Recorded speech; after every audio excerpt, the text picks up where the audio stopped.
Hey there, lads and lasses. This here is Thunderhand64 coming at you live from the west coast of the United States here on a Monday afternoon.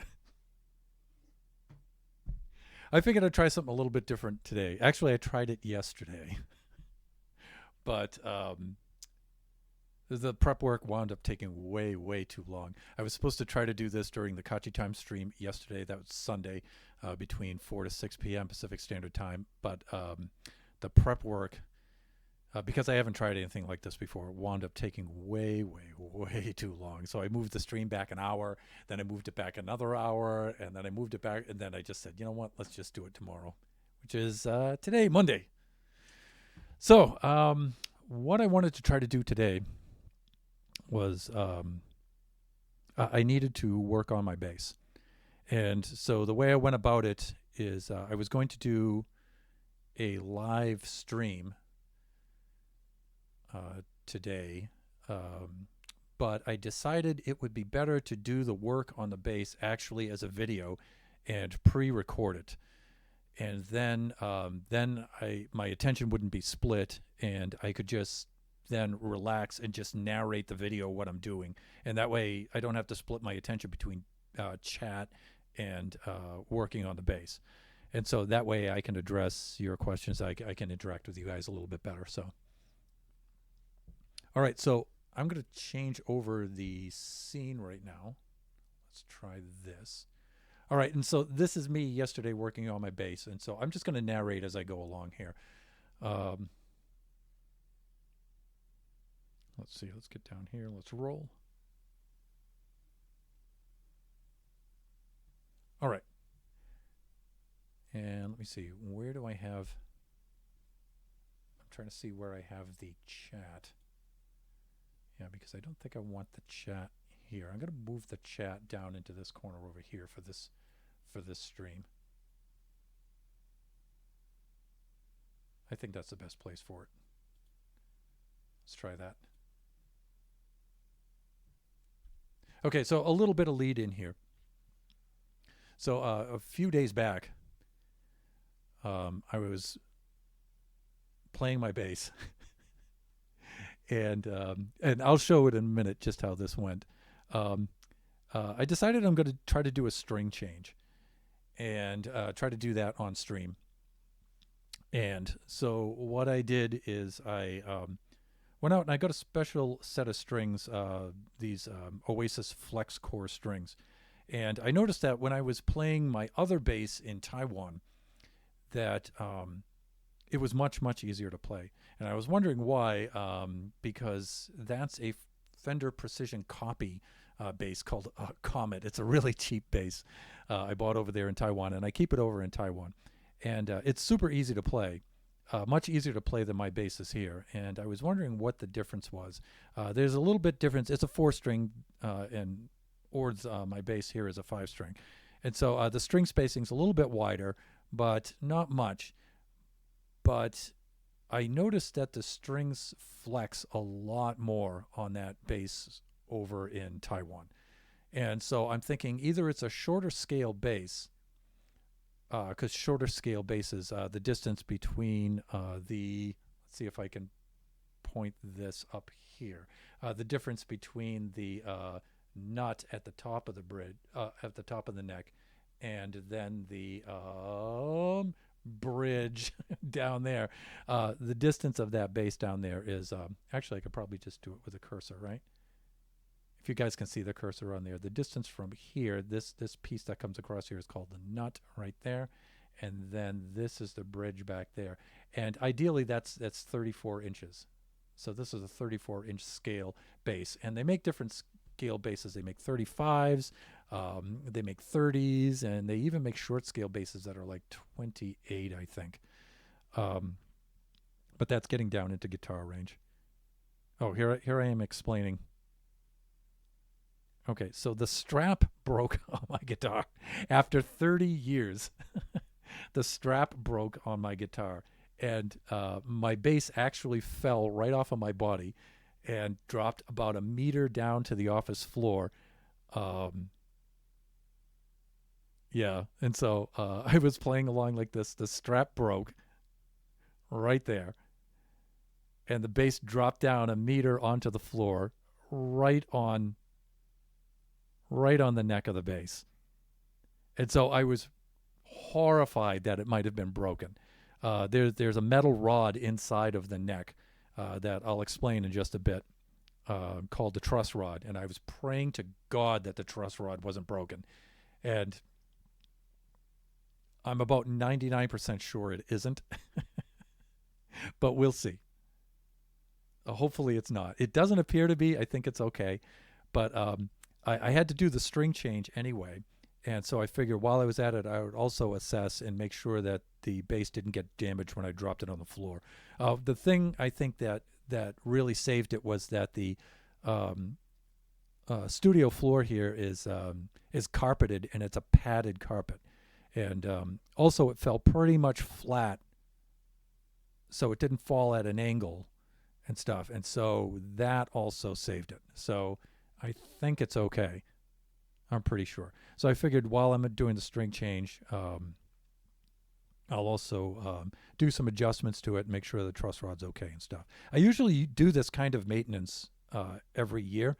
Back in the day when I was playing out at live shows and stuff, I would be playing at the very minimum 2 nights a week. And that being said, I would do this maintenance a lot more on my bass. I would do this about maybe 3 times a year. And if I was really playing a lot, like I was recording and stuff in between, there was times where I was in multiple bands at the same time and stuff. And sometimes I would wind up doing it like 4 times a year.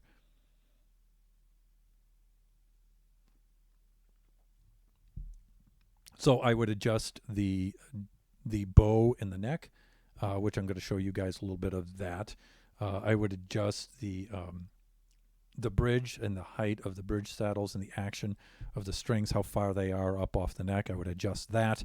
I would put new strings on. I would adjust the intonation. Not only that, but then I would just go and I'd just clean the entire bass, because good God, that bass gets filthy.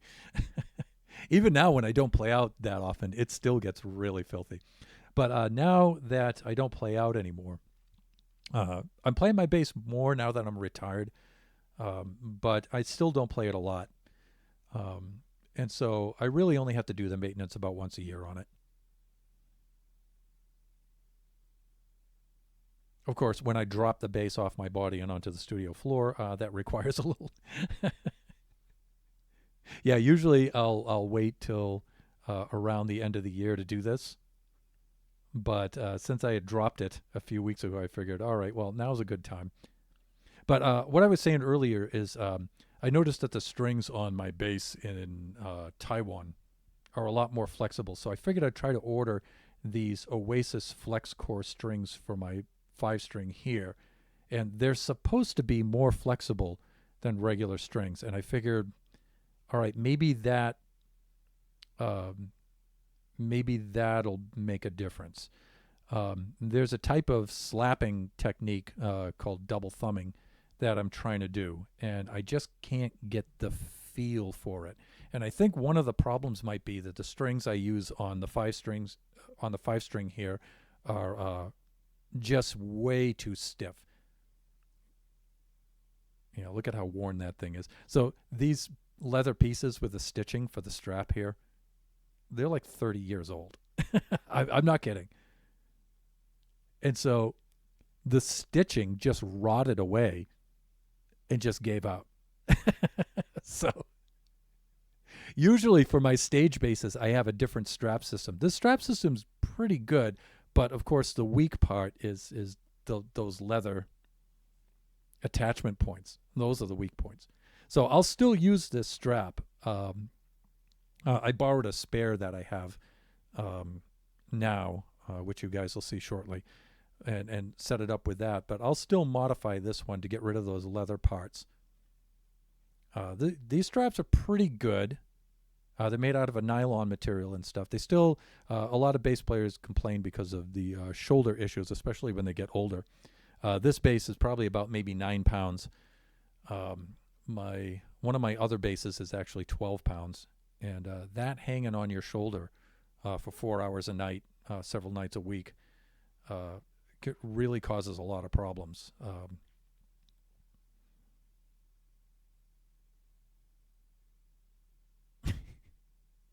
Yeah, so I'm swapping out and I'm putting on the spare. But these straps are pretty cool because they have those E-clips on them like that. You can see I'm clipping it into place there. That way when you're working on the bass, you just unclip it just like that. And then you can get the strap out of the way and just work on the bass. And then when you're ready, you can just clip it back in.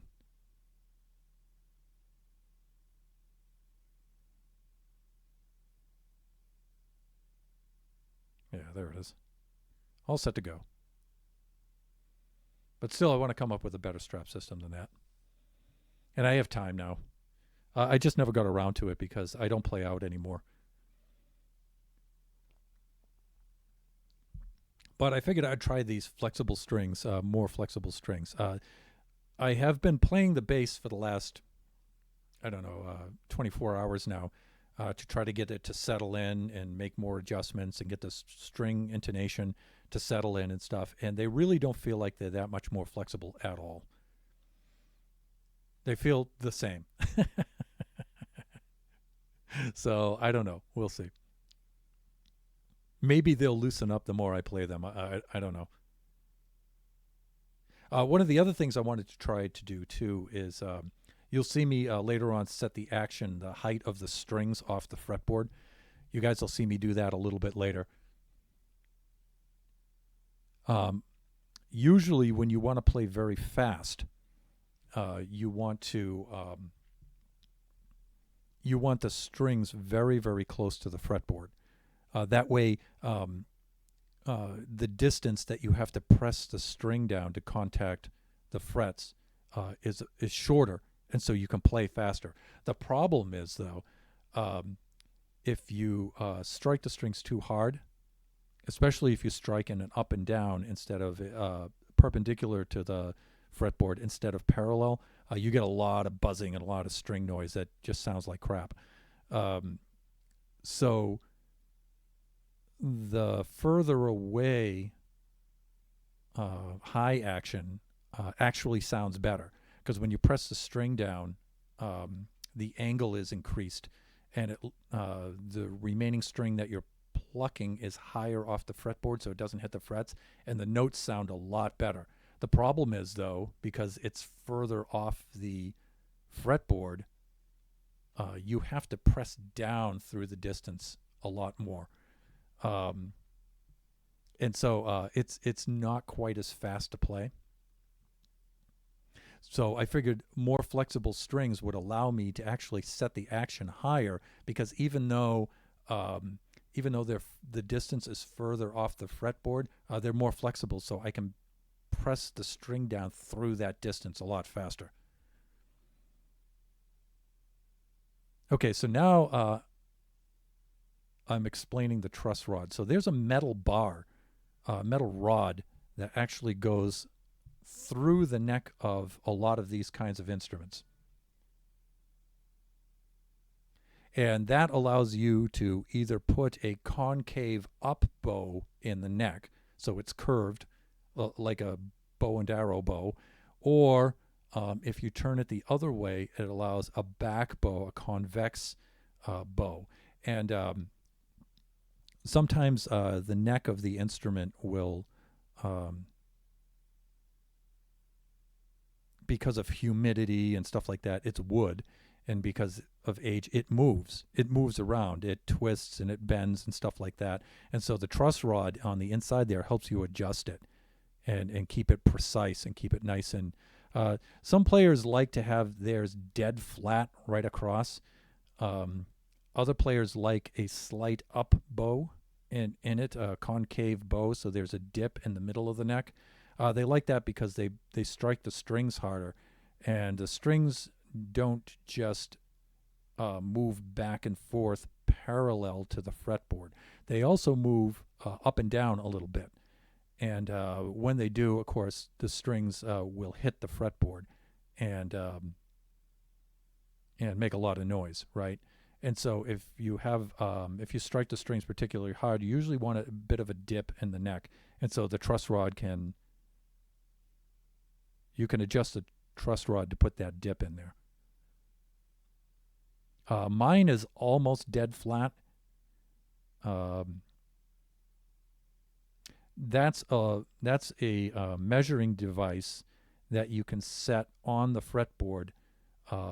It has a machined precision straight edge on it, and it allows you to measure the dip in the neck. So if it's completely flat, you won't get any space under that at all, right?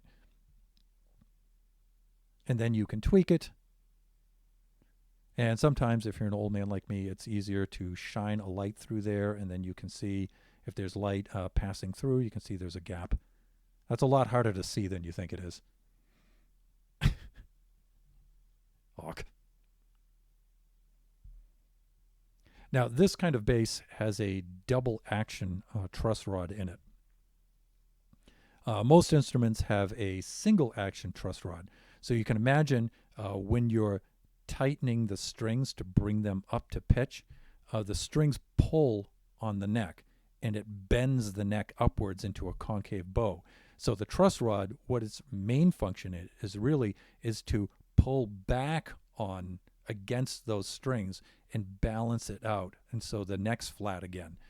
But on a bass like this, the neck of this bass is like a huge baseball bat cut in half, sliced in half right down the middle. It's a gigantic piece of wood. And even those 5 strings, those 5 huge strings on there, really aren't going to bend that wood that much. And so we really don't need the truss rod on this instrument to counter the string tension bowing up the neck. We really just need it to either set the dip in the neck for how we want to play, or if the neck happens to bend and twist a little bit because of humidity or not enough humidity, then we can adjust it. So I'm using the factory diagram here from my notes, and it shows which way to turn the truss rod to get the different effect. You can imagine that dashed line that I sketched in there is the string, and then the arrow underneath it is like the motion in which the neck moves away from the string, right?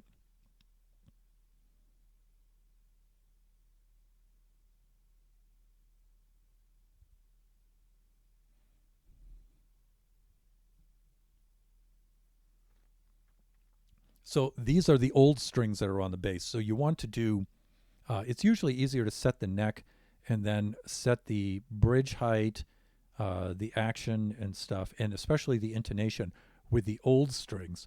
Get those all set and then put the new strings on. The new strings, even though they're built, these strings are assembled and manufactured under string tensioning. There's a little bit of pre-string tensioning. Still, they do a lot of moving around and stretching and all kinds of stuff when you first put them on. So you have to first put them on, get them all in place, and then you have to play it and play it and play it and adjust and adjust and play it and play it and adjust until the strings pretty much settle in. I've been doing that for like the last 24 hours since I finished this. And they're still moving around quite a bit. I'll play it a little bit during the stream. But a lot of these kind of adjustments, you loosen the strings first, so they're out of tune. And then when you're adjusting this truss rod, you gotta be super, super careful.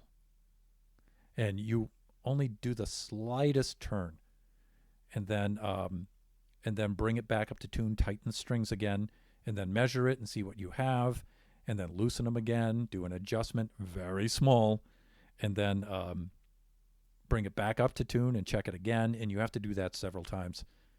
You have to do very, very slight, very small and very precise adjustments, because if you don't, that is such a gigantic piece of wood that you will break that metal rod that's inside the neck, And if you break the metal rod that's inside that neck, it is extremely expensive to fix that. On cheaper instruments, it's not even worth fixing it. You should just throw it away. You could see the fretboard is that dark piece of wood on which all the frets and the strings are running across. You have to remove all the strings, remove all the frets, pull all the frets out of that wood, and then you have to heat up that wood and remove that black wood from the top. That's ebony on there. You have to remove that and then pull out the truss rod, put a new truss rod in, and you may be able to reuse the fretboard, but usually they just make a new fretboard. Put it on there, cut all the fret slots, put all new frets in. It's a huge job, and it's super expensive. So you really don't want to break that truss rod. So you have to do this little by little by little.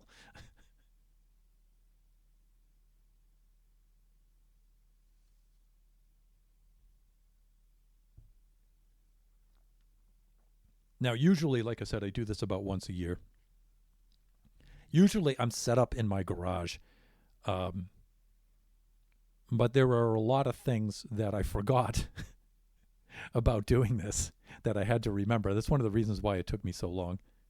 Plus, I was trying to do some other things, too, while I was at it. I was trying to do some experimental stuff to change some parts of my routine here. I wanted to set the string height a little bit higher. I set some of the pickup heights for this. You'll see later on.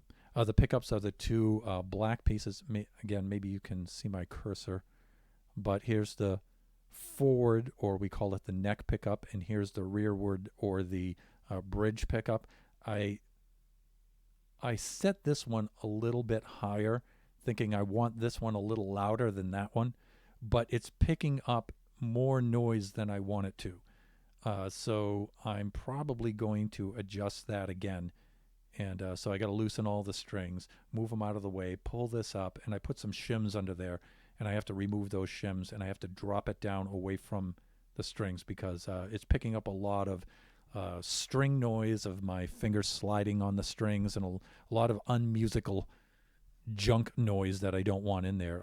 In other words, the pickups are too good at what they do. So I spent a little extra time. Usually I don't have to set the pickup height. I set it once, and then that's where I want it. Keep it forever and ever and ever. I want to set the action a little bit higher on these strings. I brought it up. Usually standard is about 3/30 seconds. That's 3/30 seconds of an inch. That's 0.09375, 0.094. And I think I want it a little higher than that. But I do have to play this quite a bit before I adjust those. So I brought it up to that, but I think I still want it a little bit higher. Right around the 12th fret, which is right around in the middle. Again, you might be able to see my cursor here, but right about the middle of the bass, right around here. Higher than that, I'm getting a little bit of buzzing and string noise up here, even though I checked it several times.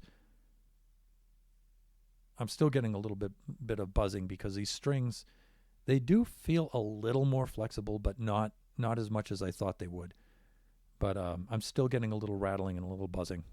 Part of that is I still have to lighten up with my right hand. I'm still hitting the strings way too hard. I still have to press down harder with my left hand. And so I have to switch the strength in each of my hands. Lighter with the right and heavier with the left, which is very weird for me to do. It's usually just, cranking down with both hands. But then as I want to play with my right hand, I want to lighten up with my right hand. I automatically lighten up with my left hand, and it's like, no, left hand has to stay the same. Right hand needs to lighten up. So that's a weird thing to try to get my brain and my body to do. So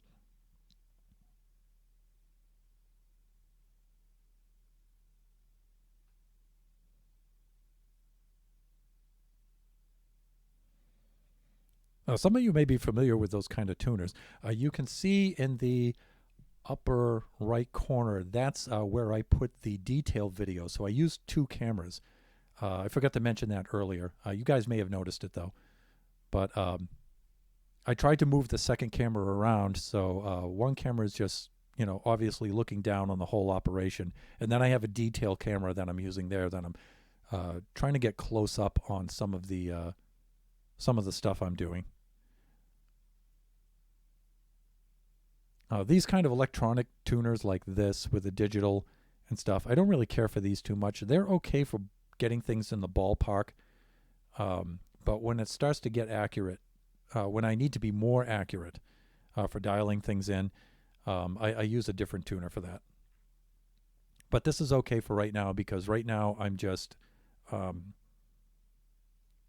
setting the dip in the neck. When you're setting the dip in the neck, that's called the relief in the neck.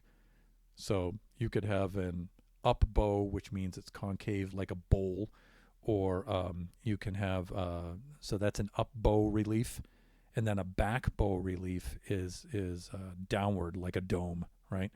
And so this is called setting the relief on the neck.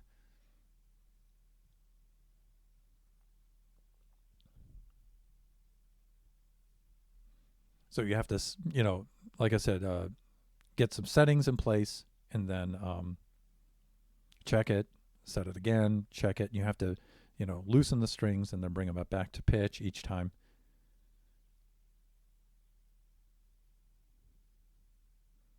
And usually I just bring them up so they're close. I don't really dial it in exactly when I'm doing the neck relief, but I'm going to be setting the intonation and the string height pretty soon, and that's the only reason why I'm trying to get them more accurate.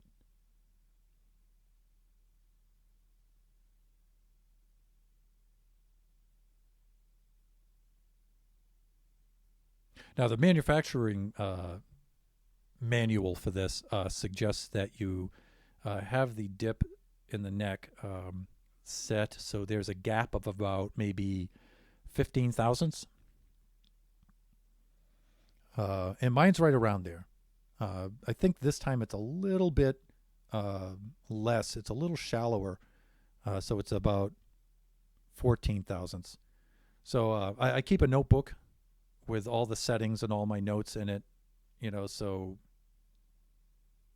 I don't have to remember each time all of the information for this.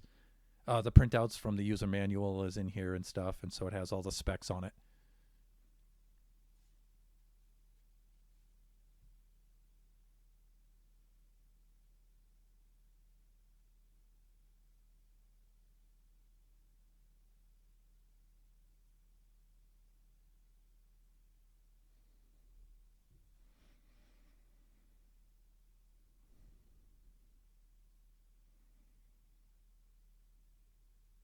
So yeah, I went with a little shallower of a dip in the neck this time.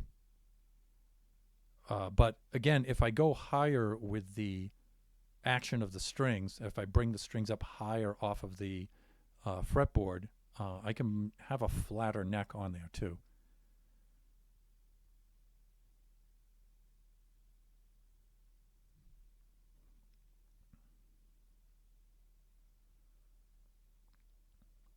If there's too much up bow relief, you'll get buzzing, fret buzzing towards the headstock.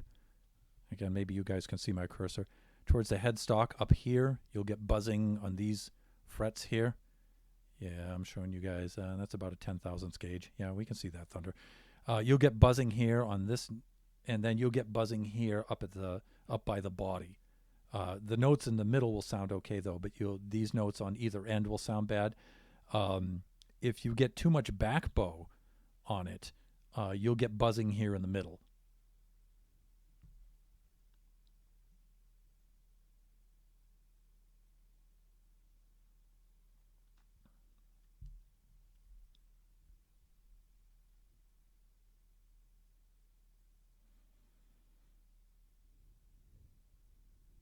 And so you would think that the dip or the bow would be right in the middle of the neck, but it's not really. Again, if you guys can see my cursor, um, this part of the neck especially the part that extends over the body, but even a few frets away from the body, like maybe right up to about here, maybe like the 20th fret, these are pretty much flat right across, because the neck isn't going to bend here because it's a huge piece of wood. The body, right, stops the neck from bending. So it's probably, we do it right around the 7th fret. So that means like the 14th fret way down here is usually where the neck starts to bend. So that's why we do it around the 7th fret and not. This is a 24 fret bass, and so you think it would be right around maybe the 10th fret or so, but no, it's right around the 7th fret.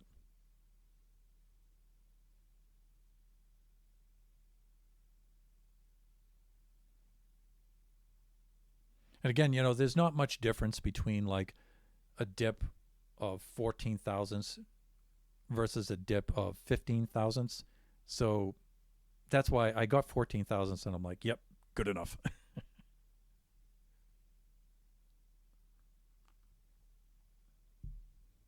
I had a bit more of a dip before I adjusted it. It was almost around 20 thousandths, which is about the maximum amount. But I'm going to try to make myself play lighter, and so have less of a dip in the neck.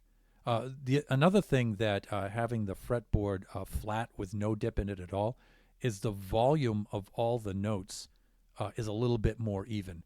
When you have a dip in the neck, the notes in the middle tend to sound louder than the notes on either end. So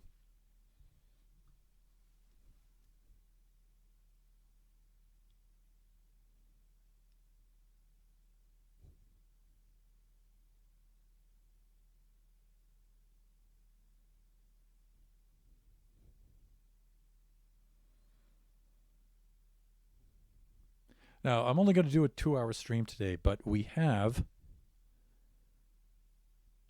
about 3 hours of footage. So there's some times here where, especially when I get into cleaning the bass, where I'm going to fast forward through some of that stuff. Also, there's times where, again, like when I'm cleaning the bass, I'll probably play my bass too a little bit while I'm doing that.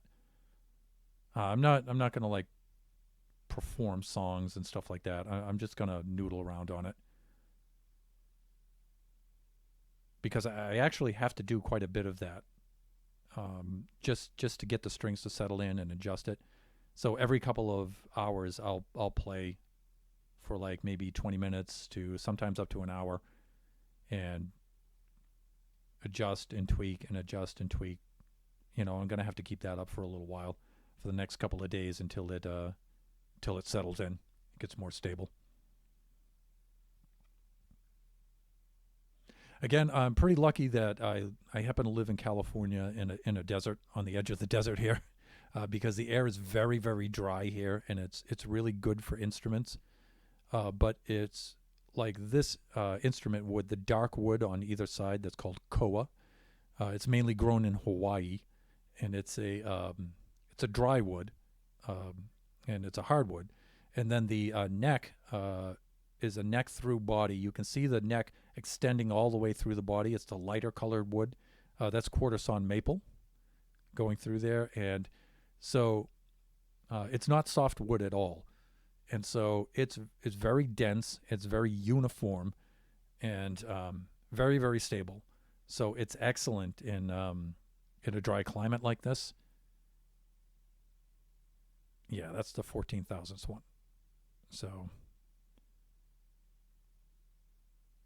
okay, Thunder, get that out of my face now, please. Thank you. Yeah, and so I said, yeah, 14 thousandths, that's good. Good enough.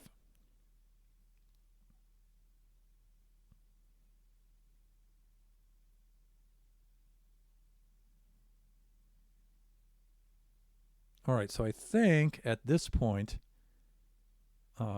I move on to the string height.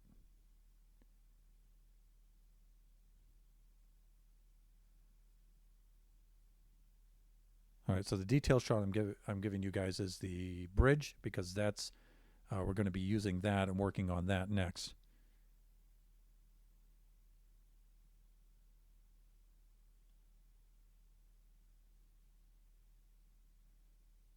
Right, and so those individual pieces under each string, those are called the saddles, and you can raise those and lower those off of the instrument's body, up and down, and then you can also move them back and forth.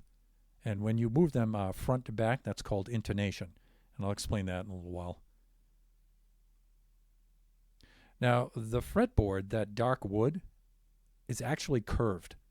And on classical instruments, you can see it's a really, really radical curve. On this instrument, the radius is about 14 inches. It's a 14-inch radius in that direction in which I just moved my hand. And usually you want to set the bridge saddles to match that. I've got it pretty close, but I wasn't so exact with that this time. They're pretty flat. Also, this measurement tool that I'm using is set for a 4-string bass. And you can see it's not quite wide enough for a 5-string bass, and not wide enough at all for my 6-string.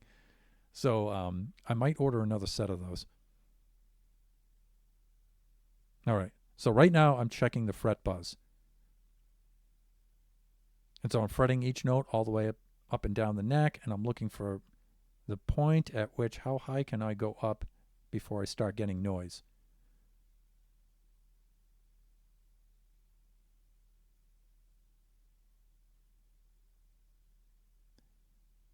And so if I start to encounter some noise, especially past the 12th fret, then I want to raise the action up a little bit, get the string a little bit higher off the board.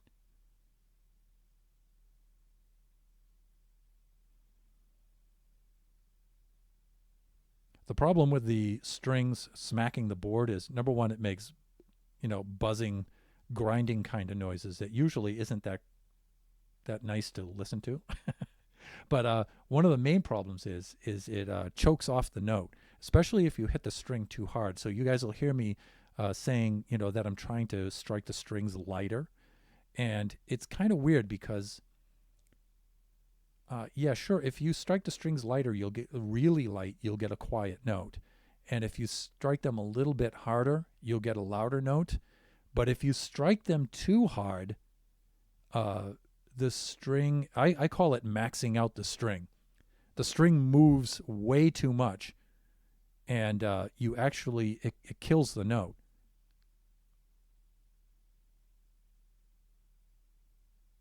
Now, this is one of the things that I forgot about. These kind of tuners are called Spurzl locking tuners, and so you don't have to wrap the wire around the posts at the top. We'll see more of that when I change this, put the new strings on. But you slip the string through the post, and then you tighten those screws on the back. Sometimes those screws back off. They loosen up, and then when you're playing, you'll get a rattling and a buzzing noise. And I thought that might have been the broken truss rod, but I figured, what the heck, let's just make sure that the tuners are all set. And so when I flipped it over, I felt some of those were loose, and so I just cranked them nice and tight again, and buzzing went away. So it makes me tend to think that maybe the truss rod is okay and it's not broken from when I dropped it. Ugh.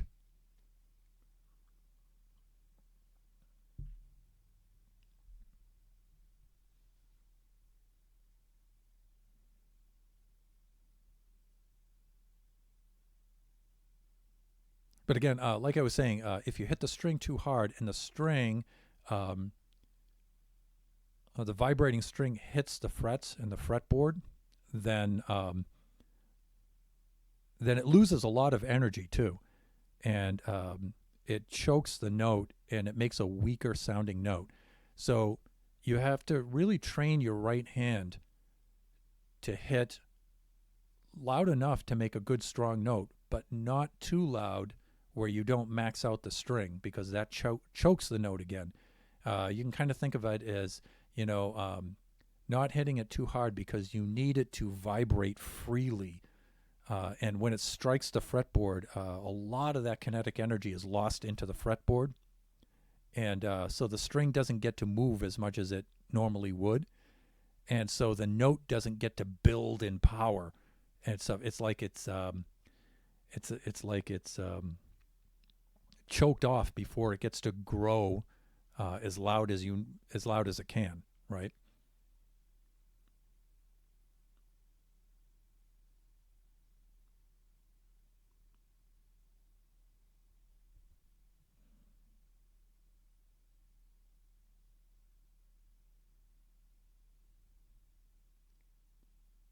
So, yeah, testing out. So again, if you're going to change the height of the strings, you have to loosen up the strings, and then use the Allen wrench, bring the saddle up a little bit, then tune the string back up, tighten them again, and then test and see if you still have fret buzz. And I don't have a set measurement for that. I just test each fret for buzz, and then when I get buzz, I just bring it up a quarter turn or a half turn, and then I just keep doing that until the noise goes away.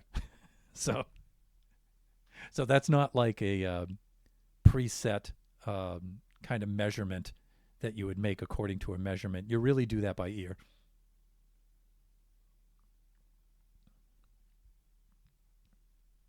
The bottom two strings, especially on, well, I don't know. I shouldn't say bottom two, because people disagree on like top to bottom. The E and the B string, the big fat ones, those are hard to set up so that they don't make a lot of noise. Because the thicker the string is, the less tension it has to be under to be tuned up to the right note. I'm trying to do some sort of thumbs down there, saying I'm getting some fret buzz right about there. And so I'm going to have to bring that one up a little bit.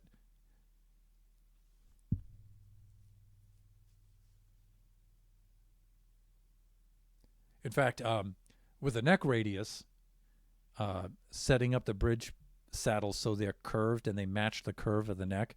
Again, I didn't do that on the bass, but I did do that on the Fender guitar here.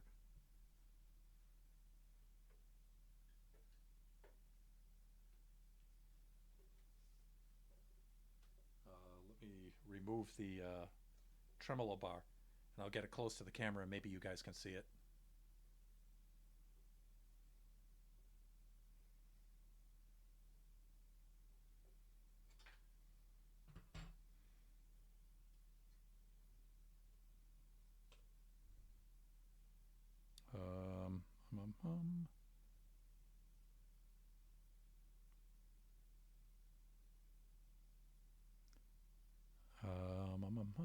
Right there. I don't know if you can see that that's kind of curved.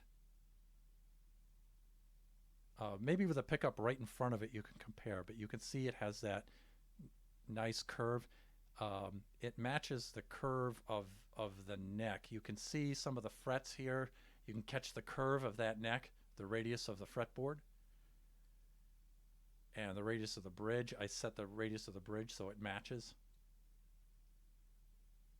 Right. So usually I do that with the bass too. And I probably will. I'll probably reset it a little bit later on.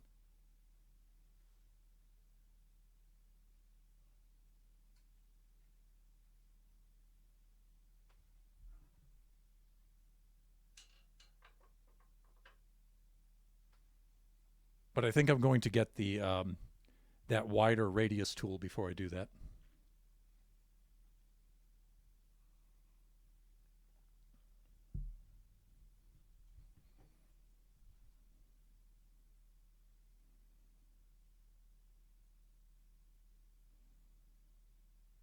Yeah, that E saddle only had to come up a little bit. Okay, so a 5-string bass like this, standard tuning is the fattest string is a B, and then the next one is an E, the next one's an A, the next one's a D, and the next one's a G. So occasionally you might hear me say E string, D string, A string. That's the order in which it goes. I mean, you can change the tunings on them, but if you tune like the A string higher and you bring it up to a B for some reason, or the D string lower, it changes the tension on the string. So it makes the string tighter, and so it's harder to play because it's tighter. Or it makes the string looser and floppier, and even though it's easier to pluck, it's harder to control it. So we call those alternate tunings, though. So there's a standard tuning, which in this case is B, E, A, D, and G. But then you have alternate tunings too. So also you can buy different string gauges, string thicknesses, and so you can change the gauge of the string so you get the right kind of tension with a different kind of tuning. So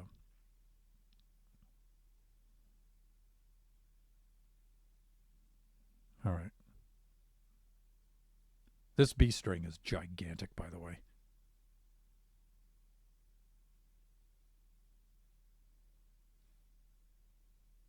It's like I think that one's like an eighth of an inch thick. It's more like a cable than it is a string. So yeah, these are supposed to be more flexible. I think the difference is in the core. So these kind of strings, these are stainless steel cores with nickel winding. And so you'll have a piece of wire, and then around that wire, you'll have wraps of other wires, and to build up the thickness of the string. And so some strings have a hexagonal cord, and so the strings that are around it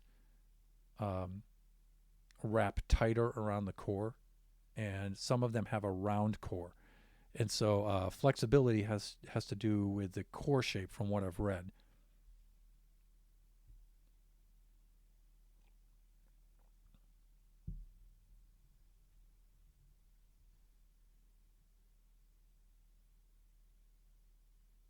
All right, so right now I think I'm testing the intonation.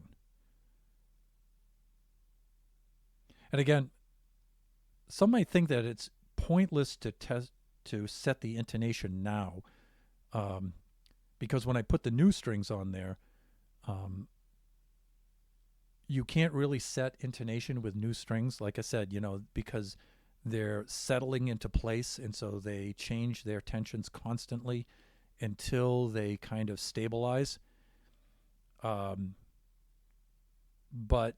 if I set it now with the old strings and make sure it's in place and, move the bridge saddles and stuff, it'll just be easier and closer to set it with the new strings later. So, and I didn't have to move anything that much. I think I had to move the E string a little bit.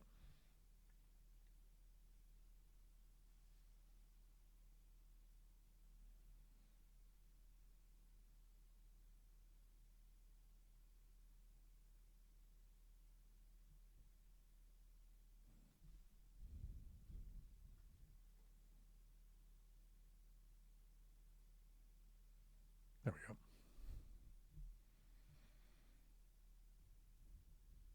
So intonation is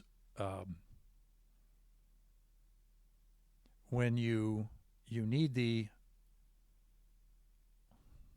explain this to a non-musician. So the string, open string, when you pluck it, has a certain pitch. Let's take that fat string, the B string.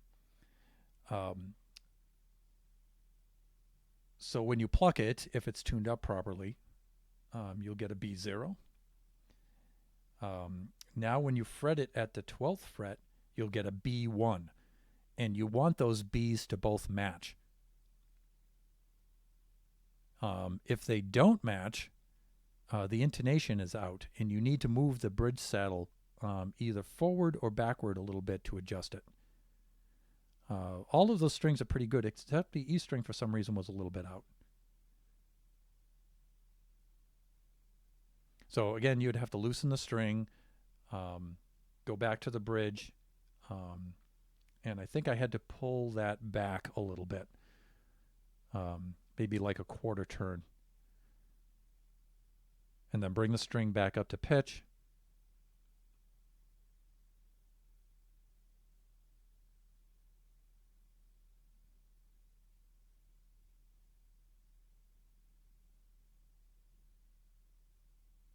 Okay, these bridge saddles also have locks on them, so they don't move around. And so you have to unlock them, move the saddle, and then lock them again. So you might be able to see those if I use the cursor. The 2 screws on either side of the string in the front adjust the height, and then the 3rd screw towards the back here locks it in place.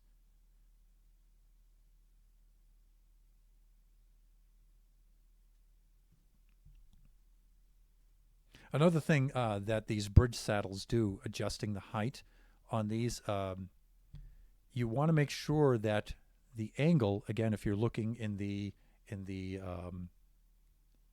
upper right camera, you can see that the string passes over the saddle and then it goes down on an angle, and then it actually goes through the base's body and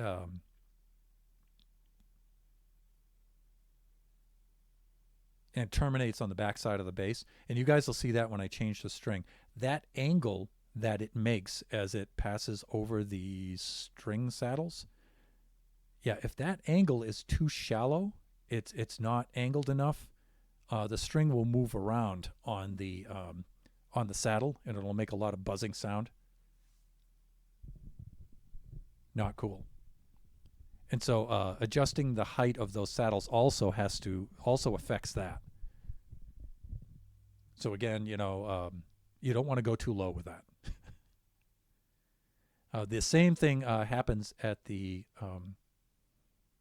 other end of the instrument, where the strings pass over that piece that I referred to earlier called the nut.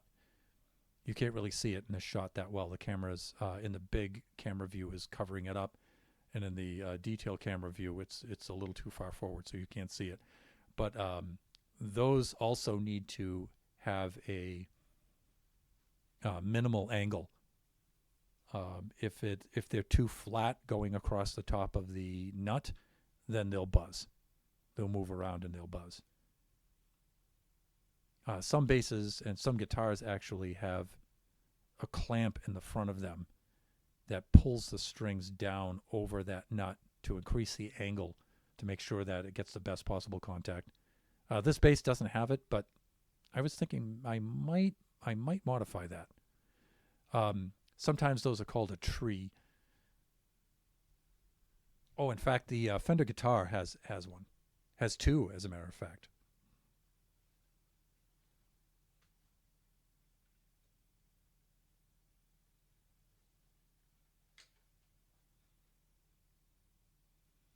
So you can see them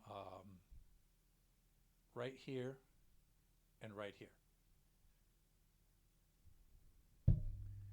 And so they make sure that there's a good enough angle right here passing over the nut.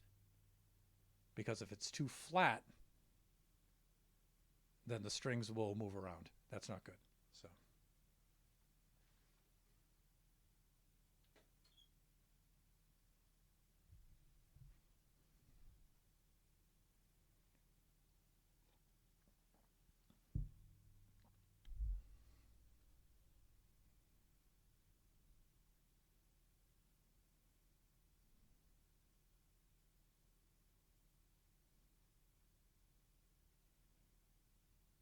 all right, so I don't think I'm getting any buzz there.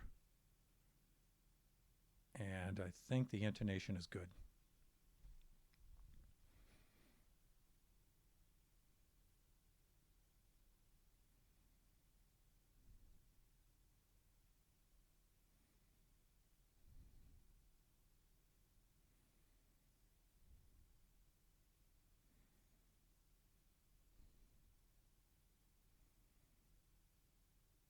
All right, so I think we're on to pulling the old strings off. Yeah, looks like we're going to do that. So we're going to loosen them up. And then before we put the strings on, though, we're going to do a lot of cleaning.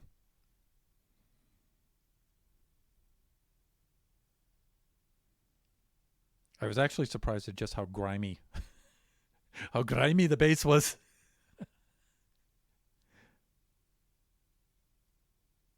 So you can see me loosening those up, and then I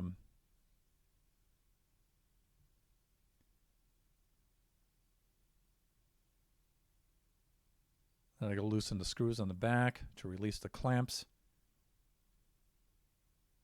These locking tuners are pretty cool, actually. They make for very quick string changes when you're playing on stage live. Now, this looks horrifying. I'm just cutting the strings. Um, they're janky old strings. We're going to throw them away. And so it's just faster to cut them. The other thing is it's safer, too. You really don't want these strings to whip around. And now I'm wearing glasses, so I'm okay. But you catch one of those things in the eye or something, the ends of those are super sharp. And so if they're shorter, they're a little easier to handle. So now I'm releasing clamps on the back. Also, the other half of the string I have to pass back through the body of the bass and withdraw them from the back. And so if it's just half a string, it's easier to do that. Also, the strings, again, whipping around because they're really thick and the edges of them are sharp. They can damage stuff around on the work table and on the bass itself, too. So, again, just cutting them makes them a little easier to manage. Cuts down on the damage.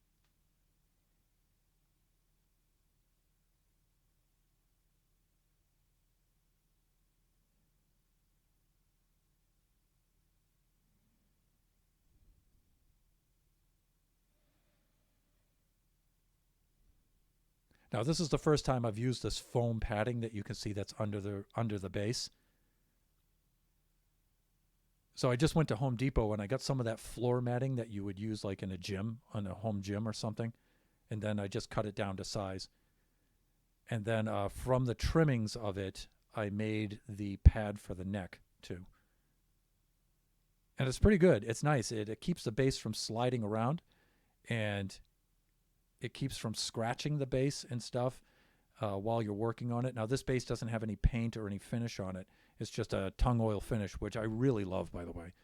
I don't like paint and finish on guitars. So you can see we're pulling those out through the back now. I say we. I am pulling them out through the back. But yeah, so the foam reduces chances of scratches and stuff like that. But it also keeps the bass from sliding around, too. It holds it pretty firmly in place. So that worked. And they're really, really cheap. I think I bought 6 of them, and it was like $20 or something. And they're like maybe 1.5 by 1.5 feet. No, I think they're about 2 by 2.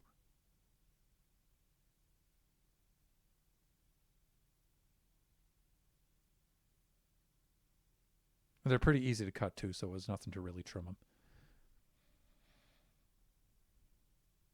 Some of you may have noticed that if you look at the control knobs, there's 3 control knobs on there, but there's an open hole there for a 4th one. It's not broken. Okay, if you happen to be lurking right now, we're running the ads, but I think we have like 3, 2, 1. There we go. Okay, so yeah, if you happen to notice that there's 3 knobs on there, but it looks like there's a hole for a 4th one, yeah, it's not broken. I modified the electronics in the bass, and the original electronics had a 4-knob system where you had a front pickup volume, a back pickup volume, a tone control, and a blend that will let you blend the front pickup and the back pickup. So it had 4 knobs. I modified those to these EMG electronics, the two pickups, and it's a 3-knob system. And so, yeah, I just have the open knob on there. I might modify them again, and I might get EMG. I might keep the pickups, but change those potentiometers. That's what those knobs are called. We call them pots for short. And get a little bit better balance for the EQ. And that's a 4-knob system, so I'll probably go back to having the 4 knobs on there. But sometimes I get, dude, you broke your bass or something. There's a knob missing. Would you break it? No, it's not broken. I thought about just leaving the knob in there, the 4th knob in there, and just leaving it unattached. But if it doesn't serve any purpose, I'd just rather not have it on there at all. So all the strings are removed now. So now I'm just brushing off the dirt and dust and skin. It's pretty gross, but a lot of skin builds up on the instrument because it just grinds off of your fingertips, your hands, your fingertips. And I'm pretty good at keeping it clean, but it builds up a lot. There's some times here where I'm trying to show you guys just how filthy this fretboard is. It doesn't really come across on the camera. I think you guys can see a little bit, but good God, that's filthy. Also, the frets on this are pretty worn. The strings have ground these divots into the frets. And so I'm going to need a fret job. I'm going to need to remove those frets and put some new frets on there. I usually don't do that stuff myself, though. I don't have the tools, and even if I did have the tools, it would just take me too long to do it, and I'd probably have to screw it up about maybe 2 times before I get it right. And if one of those screw-ups happen to be irreversible, that's really going to suck. So usually I just bring it in and I just have a repair person just do the frets for me. So that is super, super fine steel wool. Really, really fine steel wool.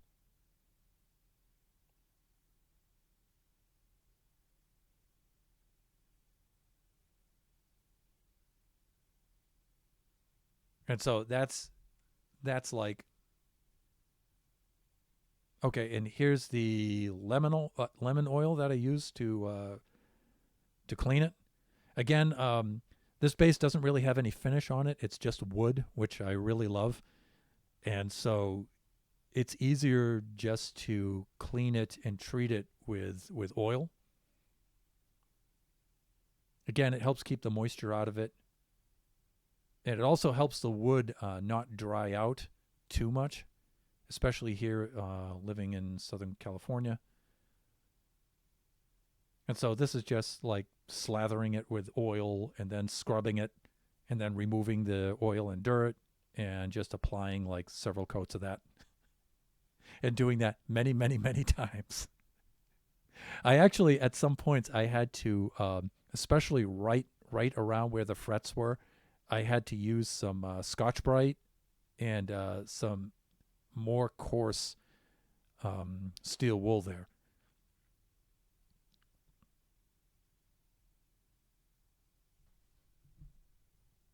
So this part actually winds up taking a very long time.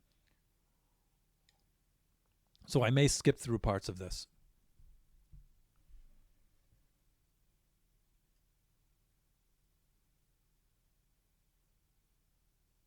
Right, so janky old toothbrush for scrubbing. Right.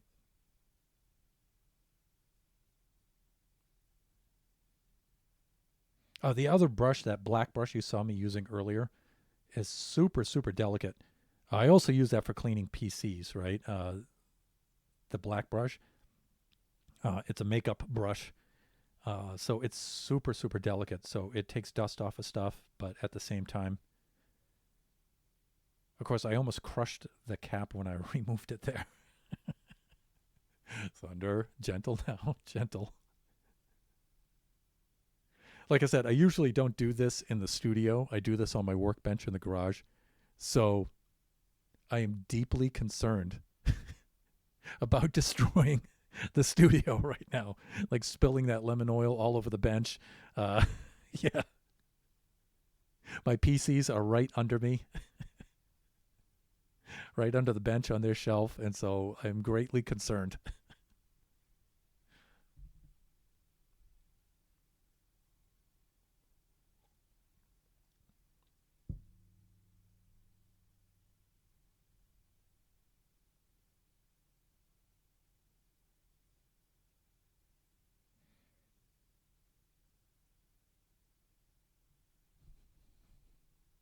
All right, so I do this in two very long stages.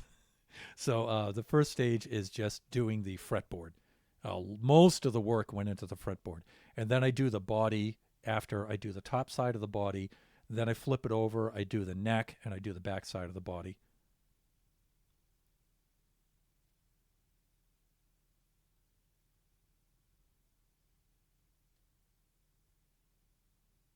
You can see me putting the cap back on that every single time. All right, so we're just applying a second coat. Try to skip forward through some of this.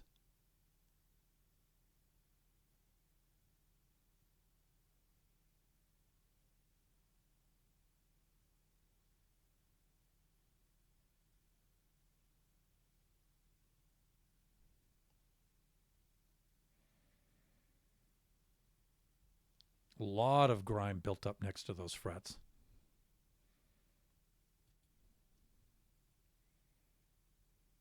Especially on the ends towards the edge of the fretboard.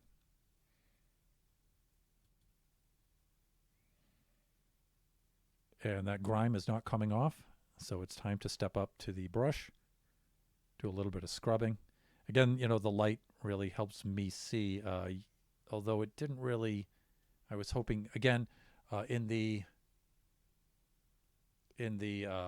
detail camera up there in the upper right, maybe you guys can see the fretboard a little bit better, even though I don't move it around with me as I'm using it. Maybe it's enough for you guys to see. I think you guys can see some of the grime on there. Oh, my flashlight gives out several times here.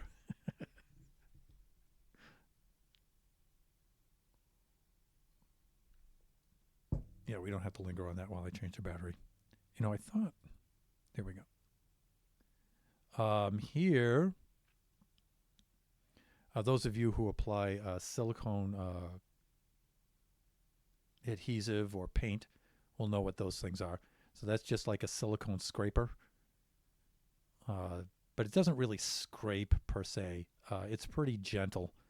So I figured I'd give that a shot and see if that's a good tool to use on this. And the answer is no, not really.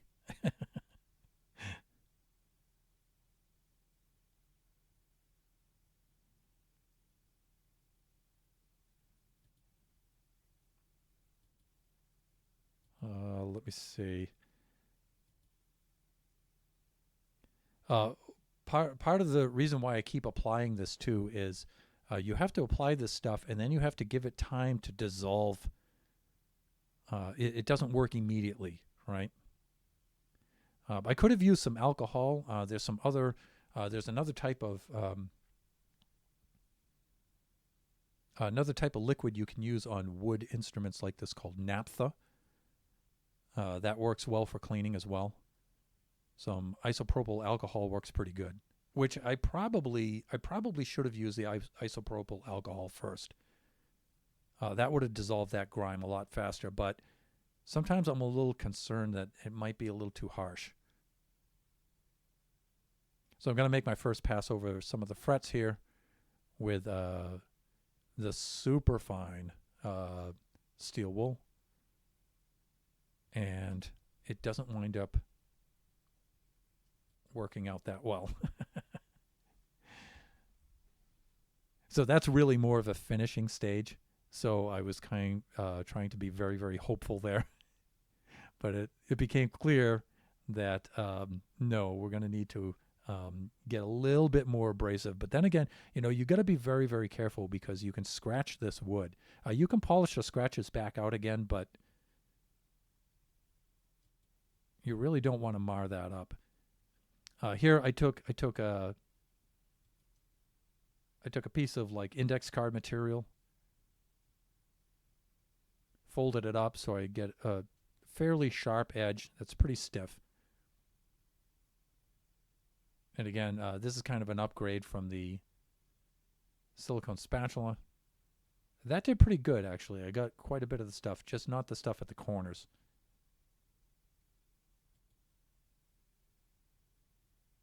So I gave up on that pretty quick. Went back to the steel wool.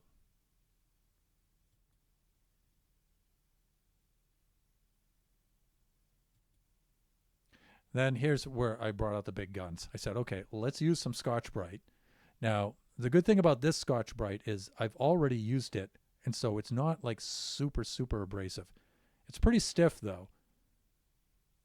And I only use it right next to the fret.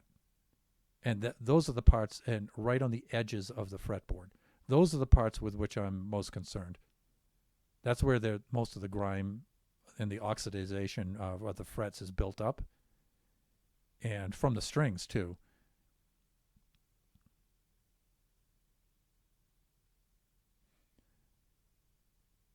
So instead of reaching over the neck and trying to get the edges that I can't really see, it's just easier just to flip the instrument around and then do the other edge. Because it's really where the frets meet the edge of the fretboard. That's where most of the grime is built up. So that's what I'm trying to deal with what I am trying to deal.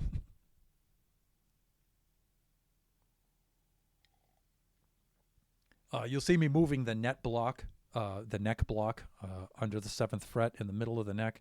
Yeah, you don't want it to be down at the end towards the headstock. It puts a little bit too much pressure on the neck. So you want to support it more towards the middle. Although most of the weight, this base, the neck does not dip away from the body. It's fairly parallel with the body. And so because of the weights at the other end where the body is, the neck will almost hang. So the center of mass is very, very close to where the neck meets the body. So it really doesn't need much support at all.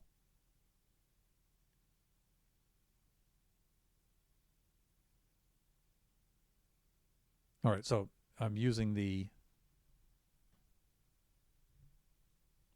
Scotch-Brite first. And then you can see right above my left hand on the bench, you can see I've got steel wool there that is a little bit more coarse.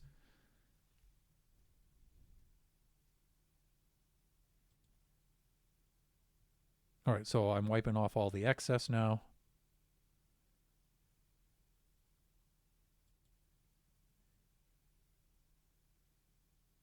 Okay, so now I'm using the coarser steel wool, and what I'm saying there is, again, if you guys can see the cursor, the grain of this ebony runs in the direction of the neck. And so when you're using something like this coarser steel wool, you want to go with the grain. If you go against the grain, you're going to grind it off and you're going to make scratches and stuff. So you really want to go with the grain here.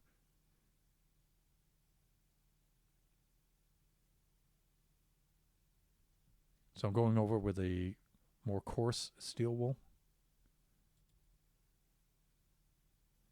And now that I've gotten all that grime off, now I can use the fine steel wool.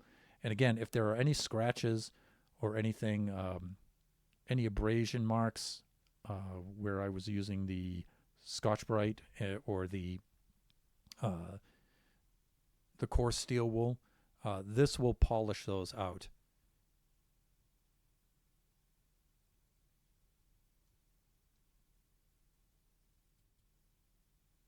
And again, sometimes these abrasion marks won't show up at all, so you really need to put the light on them at an angle to make sure you don't see any scratches or anything like that.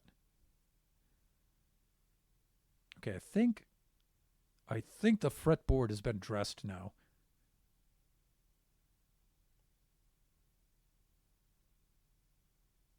And I think I'm about to flip it over.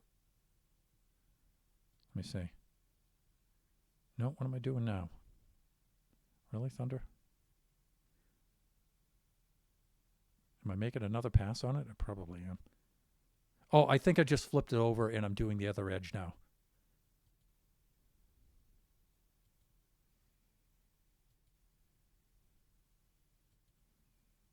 Okay, now I'm just wiping off the excess. Again, you're grinding away that ebony wood very, very lightly though. But still, there's the grit that's left over. You want to remove that. That's a microfiber cloth. And also, I'm also cleaning the frets too, getting any oxidization off of the frets. And here I'm trying to show you that the frets are worn by the strings, and they're going to need to be changed. I don't think that that's coming through. Again, you guys can look at the upper right detail camera up there, and maybe you guys can see some of those divots in there. It's just pressing the string down on those frets and then grinding the string back and forth. The string, now the nickel strings that I have now are softer, so the frets, the stainless steel frets, will grind the strings. But the strings I had on there before were stainless steel strings, and so they tend to grind the frets. Although the frets last a long time. I can't remember when the last time I had a fret job on this, but it's definitely going to need one. I may do that during the fall. I want to get one of my other bases set up first, though, before I go put this one in the shop. It shouldn't take me that long to do, or I say take me that long. It shouldn't take the repairman that long to do a fret job, but it depends on how backed up they are with work. And usually a lot of repair shops now only have one person working now. And that person is just swamped. And so, the base might be in there for like 2 weeks or so, which is horrifying. Makes me wonder, though, if I should bother getting the tools and getting the setup to do frets myself. I think I should really do that.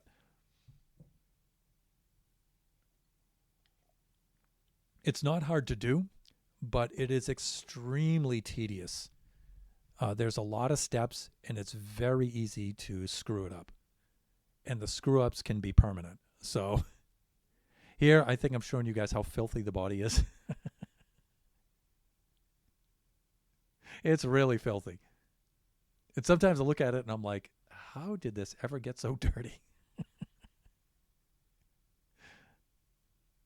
But cleaning the wood for the body is pretty much the same process. It's a lot less tedious, though.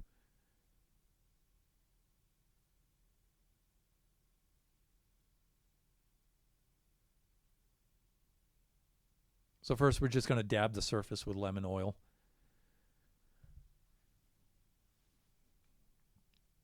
Let it soak in for a little bit and let it dissolve anything that's on there. Again, I'm thinking in hindsight, I probably should have used some alcohol first, some isopropyl.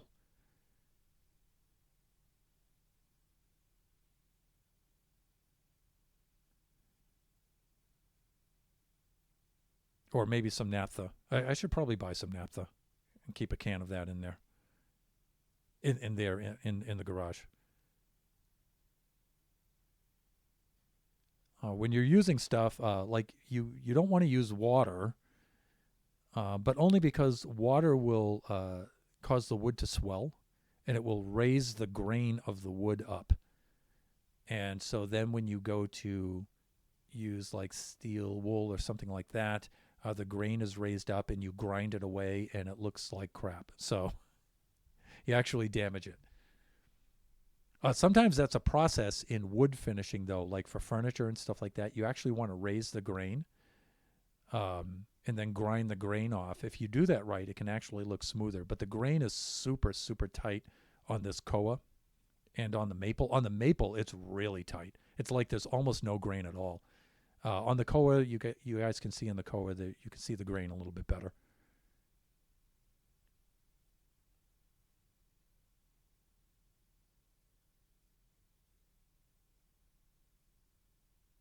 And there's some spots on here that were like really stubborn.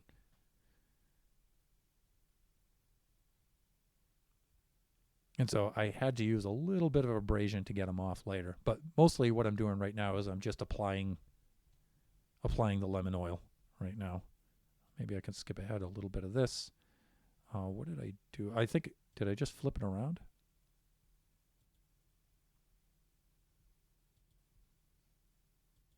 Again, I'm just playing this video through my browser, so I don't really have any kind of controls for speed or anything on this. You can see where a lot of filth builds up where I'm placing my hands the most, right? Like my thumb goes over there on the pickup, and what I was showing you guys earlier is the over strikes where I strike over the strings and I hit the body of the bass. Yeah, there's a lot of grime there. There's a lot of wear there too. Okay, what am I doing here now? Oh, I think I'm just getting like the edges and the edge details and stuff.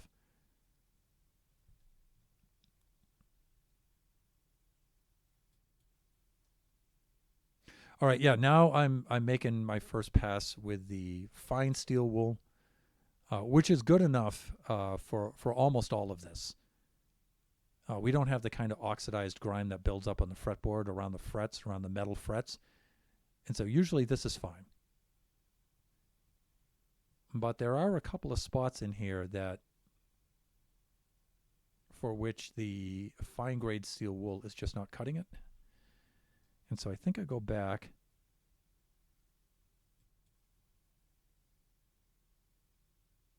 Yeah, and I used the coarser steel wool right around there. There was a spot right on there that was pretty filthy. And so I just did a little touch up here and there. And again, you have to be careful not to grind too much on these. Again, it's not so much about damaging the wood really, but it discolors the wood too, because the wood that's exposed underneath is lighter than the wood that's on top. And you get these, lighter spots, and it just looks weird.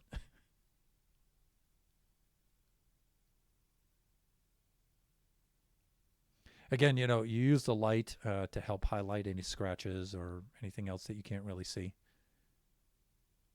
Also, extra oil that's built up on there too. Sometimes it's a little hard to see without the light.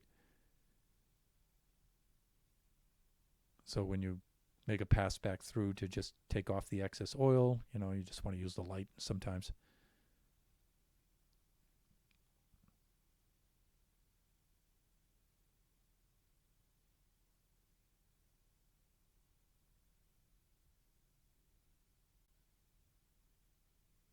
All right, so I think I'm going to flip it over and do the back side now.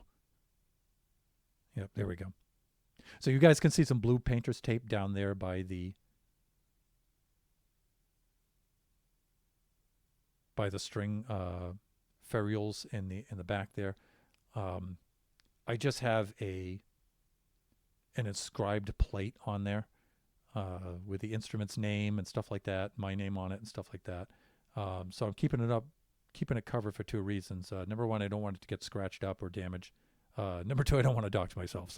But my basses all have names. This one is, you probably read in the description for the stream. This one's Ord, and that's the Irish Gaelic for hammer. Well, yeah, it's hammer, but it's like a big hammer, like a sledgehammer. Right? So this one I've named Ord. My BC Rich Eagle.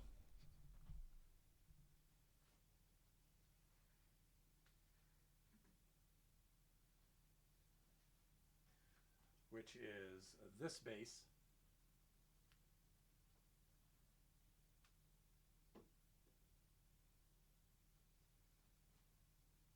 That one's called Uller.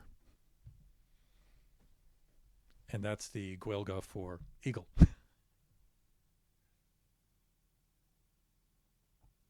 Then let me see. I have my Gibson RD Artist, but that one's in storage, and that one I call the Caber. So if you've been to a Highland Games and you see them throwing the tree trunks, um, those are called cabers.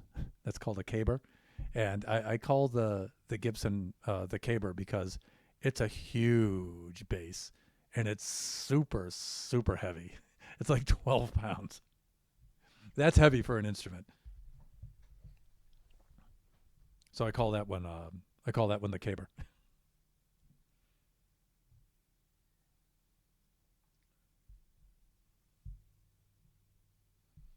All right, so the back of the neck now gets particularly grimy, but the back of the neck, you can't leave any excess oil on that because then when your hand is sliding along while you're playing, if it's sticky, that's really bad. So you want the back of the neck to be very, very dry. Um, Also, I don't like any finish on the back of the neck. I certainly don't want it painted. I hate paint on there. Any sort of lacquer or polyurethane finish, I hate that. I just want wood.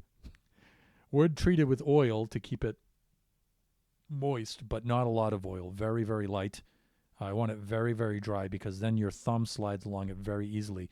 So you might hear bass players talking about, not too many guitar players talk about this, but a lot of bass players do, about sanding the neck. Oh, here I was a little bit worried. Here I got a spot on there that looked like someone had drilled out the back. Okay, I'm zooming up on it now. You guys might be able to see that dark circle there. When I first saw that, I was very concerned that that might have been a repair, that it might have been drilled out once and probably to maybe fix the truss rod or something, or do something with the truss rod and then filled in with wood, a wood dowel or something, and then sanded back down.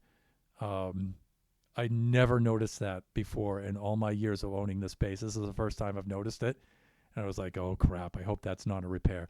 So I just used some abrasive, some of the coarser steel wool on it, and it came right off. It didn't come off with the lighter steel wool though, but it came off with that. And so it was just a stain. Thank heavens. Oh, I was greatly concerned there for a moment.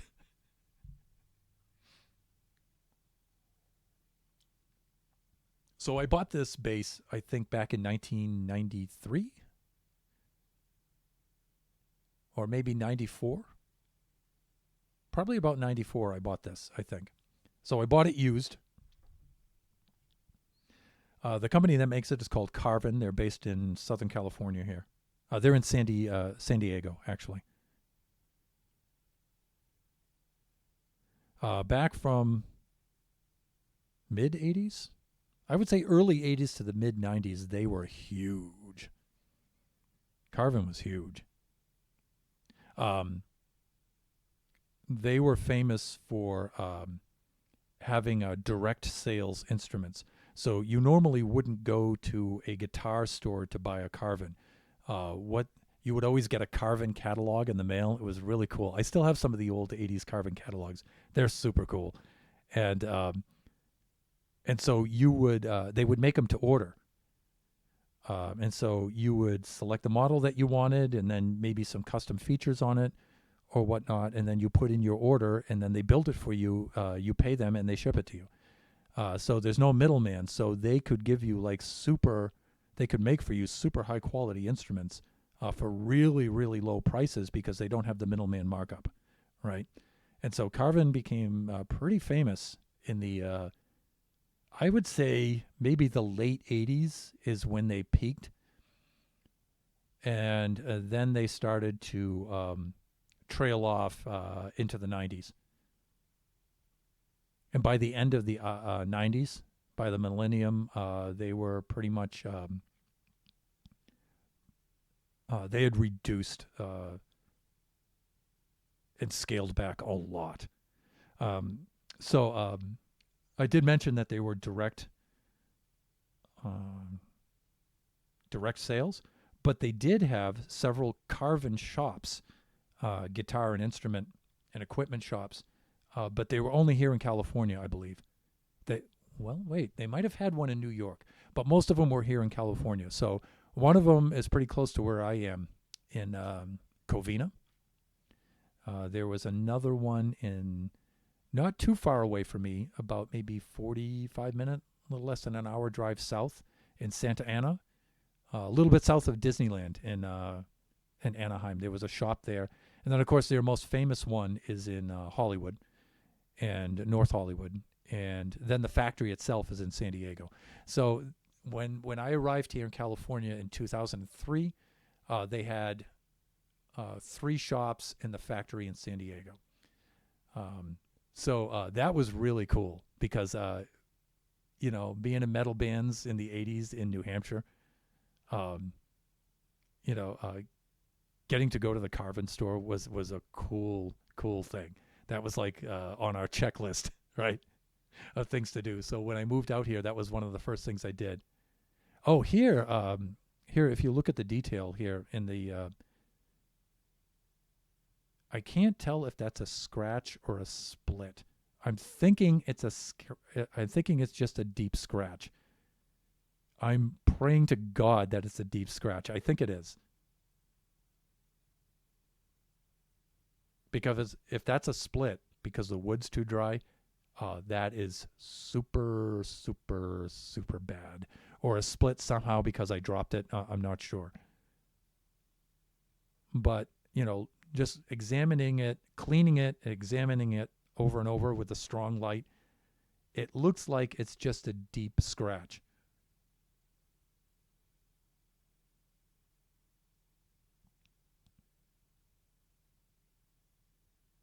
But like I was saying, we went to the. I've been to each of the Carvin stores. The one nearest to where I live now is in Covina. I don't live in Covina. I live close to that, but that one closed about 10 years ago, I think. But I used to go there a lot, and then because that one closed, I had to go to the Santa Ana one, which wasn't too bad because I worked further south.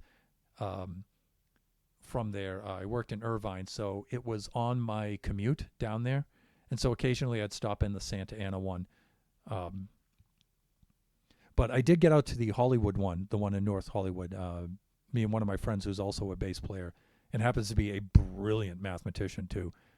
We went to university together here over at Cal Poly, and he and I went to North Hollywood, the North Hollywood store. And that was cool. I went there to buy that power amp down there, that Carvin power amp, my 2,000 watt amp. That was a fun day. Let me see. Biggie, I think, was only about maybe 8 or 9 years old then. And Kachi was a baby. And so I brought them with me. So I think I have some pics there. I might post those on the in the community Discord.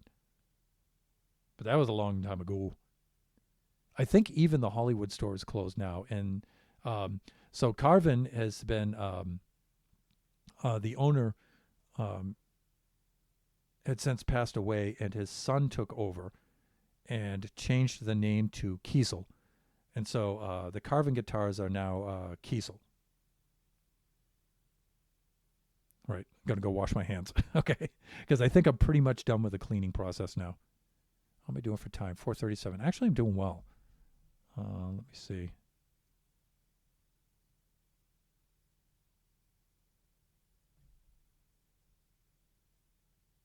Okay, so one of the things I do is, so this is an active bass, so it has active electronics in it, and so it has a 9-volt battery. And so each year I just change this, regardless of what the charge is on it. But I always check the charge anyway. Yep, 9-volt battery. There is an option to wire these for 18 volts to give yourself some more headroom, but I think that's way too much of a load. And like I said, these pickups are actually too good, and they wind up picking up a lot of extra microphonics.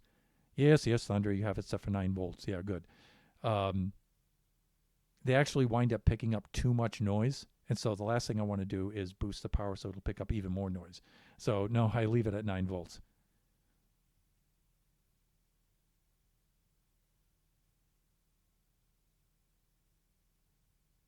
Okay, so I'm just examining the tips of these to make sure that they're clean. And I'm making sure that the battery isn't leaking.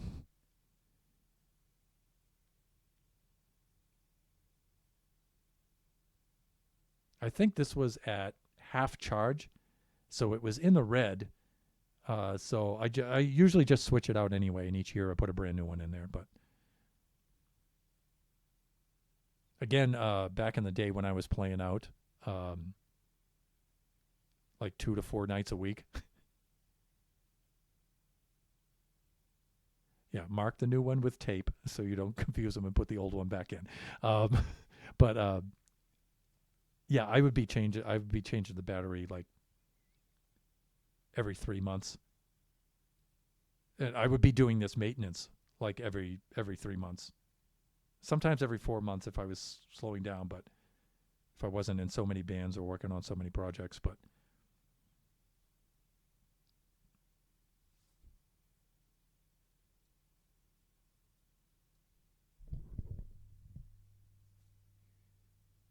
so I'm just checking the battery compartment there just to make sure that there's no oxide in there or anything like that, making sure it's clean. And it is. It's fine.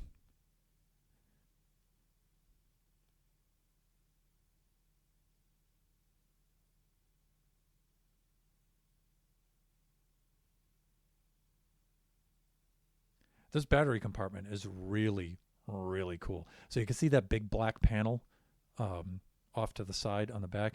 Usually for most basses, you have to, or most guitars, right? You have to remove that whole plate and then unclip the battery, put the new battery in, and then put the whole plate back in place. And, at home, on the workbench, that's not a big deal. But when you're on stage, that's a huge deal. And so that battery compartment thing is really, really cool. You just flip it open, rip the battery out, pop a new battery in, good to go. Next song. These are really, really good basses. It's just a shame that they don't get the credit that they deserve.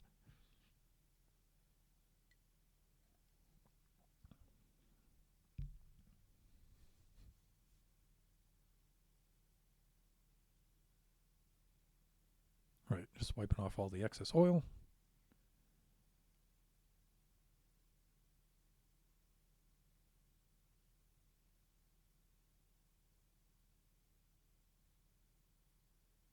Any smudgy fingerprints, stuff like that.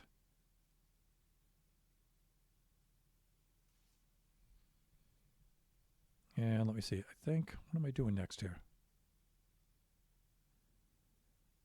Okay, I'm just cleaning out the bridge there, making sure that's clean. All right, here I'm going to mess with the pickup heights a little bit.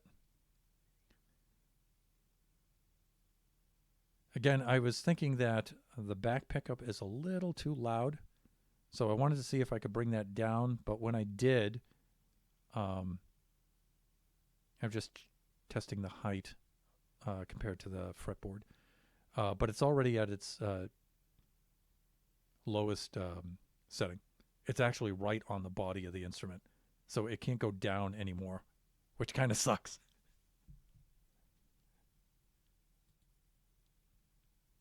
So I'm just, let me see, that's the,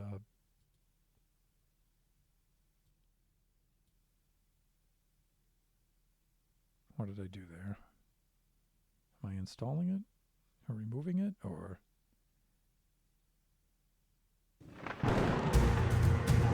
Okay, it looks like I'm putting it back in. It looks like I checked it. I think I edited that part out. Hey, Jeannie! Jeannie is raiding with a party of 11. Hey, welcome in and thank you for the raid. Hey, you get to raid me for a change. Raiders, welcome in. My name is Thunderhand64. I usually do Minecraft streams, but today I'm doing my base maintenance stream. This is my first time streaming this kind of stuff, so.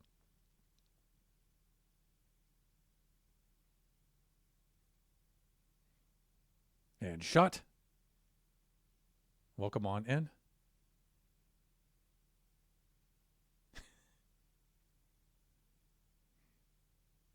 All right, now this front pickup, I was thinking, all right, to balance this out, and since the back pickup's a little bit too loud, I figured since it's at its lowest setting, I can't lower it anymore. I would raise the front pickup.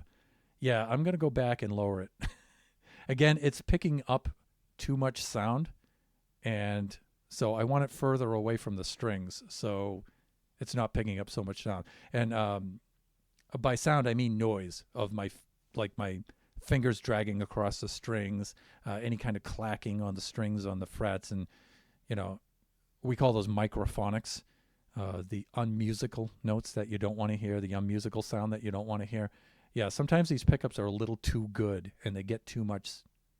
All right, that's my action gauge. I'm using that as a straight edge.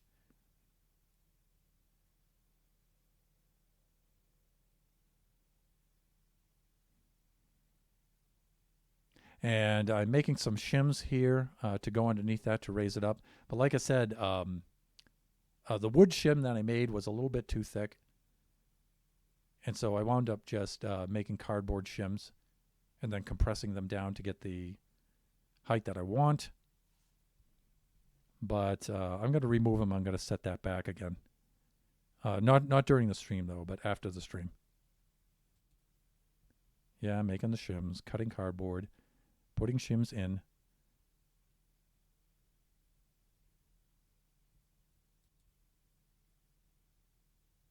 Squishing them down. There we go. And again, when you're putting these screws in, these are wood screws just going right into the wood. So, wow, you've got to be like super careful when you're putting these in. Yeah, and sometimes I'll even put like a little bit of wax on the screw tips here. This seems so complex. It kind of is. I mean, you have to have the skills and you need the tools. But it's like anything else, though. You do it for a while. I've started doing this kind of stuff when I was 14. Over 40 years ago, so I've been doing this for a long time.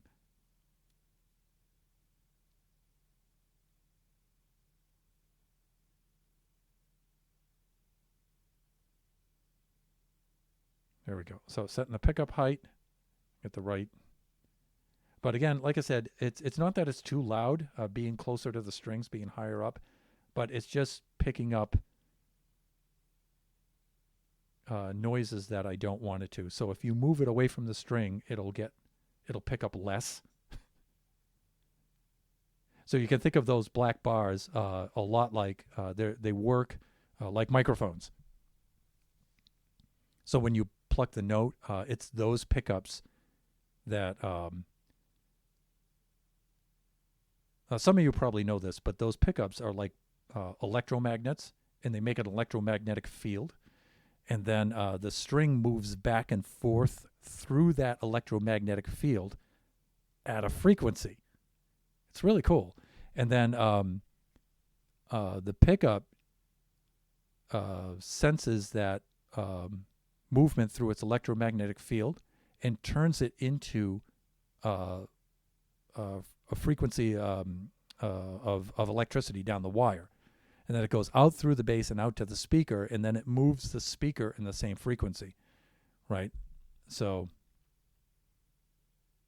and then turns it back into sound, right?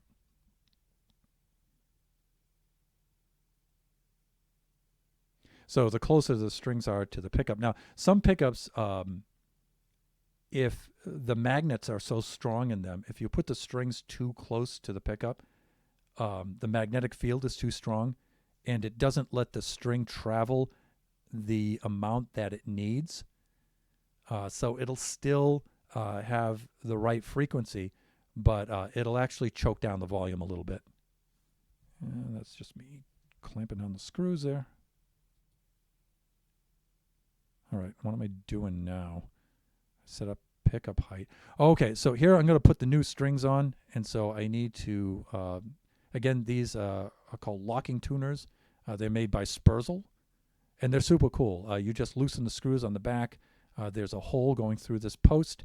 You just slide the string through, and then cut off the excess, and then tighten the screw on the back, and you're good to go. Again, it's really cool for changing strings super fast on stage, right? If you don't have those, you have to wind the metal string around the post, which isn't hard to do, but in the dark on stage, that's kind of hard to do. So these Spurzl tuners are really cool. So it's like proximity chat in Minecraft. Sort of. A little bit. All right, so we're laying out the different gauge strings here.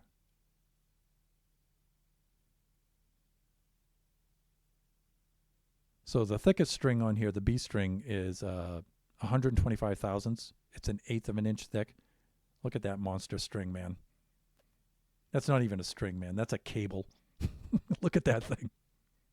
I think I hold it up to the camera at some point. Oh, the further away you are, the less you hear it? Yeah, I guess. The less it perturbs the field.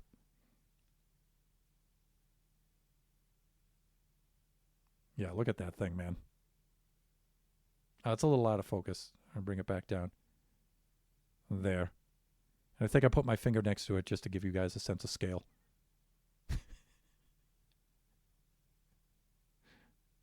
That's why us bass players refer to guitars as like glorified banjos. That's like a piano string, man. That thing is huge.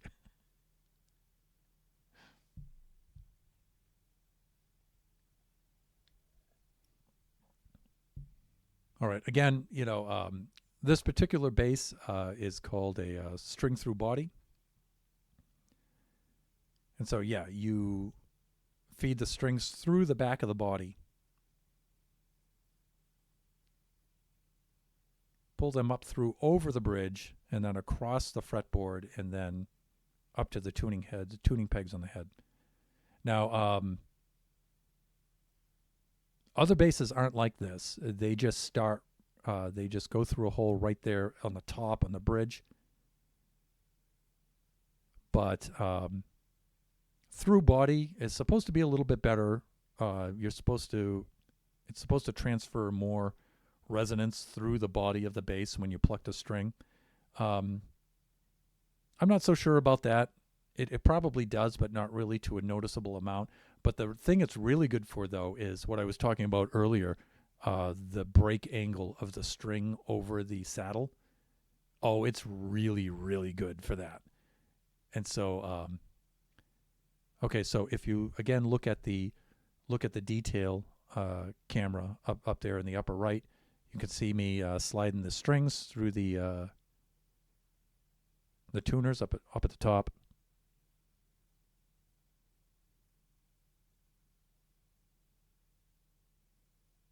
Okay, I'm going to have to catch the VOD for this one as it's time for sleep. Side note, this is actually listed as Minecraft. Really? Oh, yeah, it is, isn't it?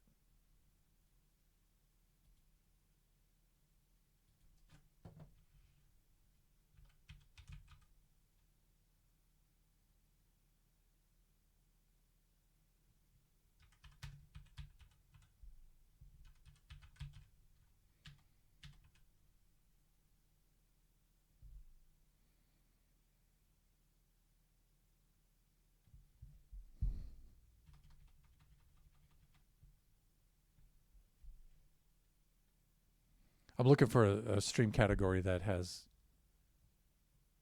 like musical instrument or musical repair or something like that, or maintenance. Disney High School Musical. Not quite.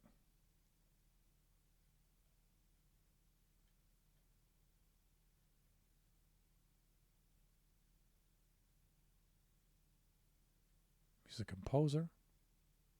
Music and circuit. Music instruction set. Band manager, musical catch, musical bounce, musical plus. Yeah, maybe just musician, but you know, I'm not really playing that much in this one.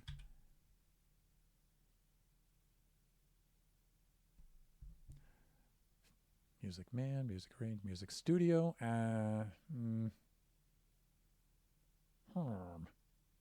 Yeah, they don't really have a stream category that's appropriate for this, which I'm surprised. Music on acoustic guitar. No music on electric bass? Really?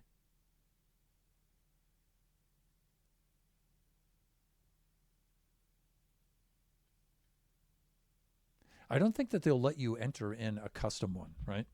If I do like musical instrument like that, I don't think they let you do a custom one, right? If I try to, yeah, they don't let me enter it.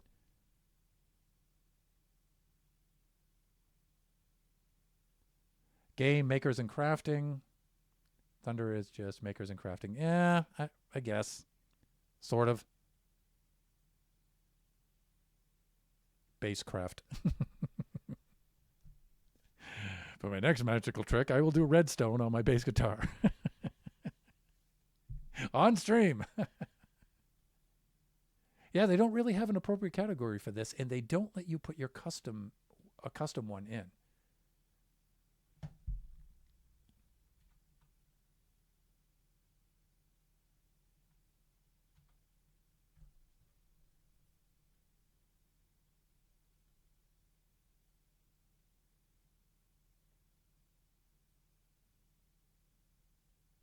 So I guess I'm just going to use music as generic. Update the stream with that. Thunder, it's just makers and crafting. Yeah, I suppose.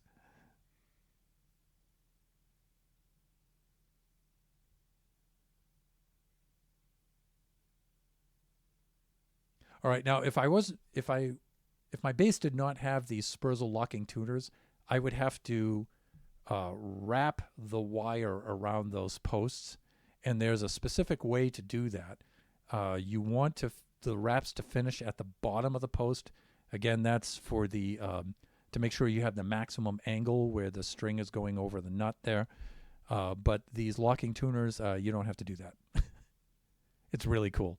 You just slide them through the hole. You put a bend at the end of them, though, like that. Number one, you don't want the sharp ends poking out. You don't want to catch somebody in the in the eye with that or something like that when you're on stage. So you want to bend them in, but also you want to relieve the tension on the opposite side, and it keeps the string from breaking. So a little bit of physics with the strings there. And then you have to make extra sure that the thumb screw on the back of that that clamps the string inside that hollow post is super tight. In fact, you have to go and tighten that repeatedly, because otherwise, like I said, it'll rattle and it'll make buzzing sounds.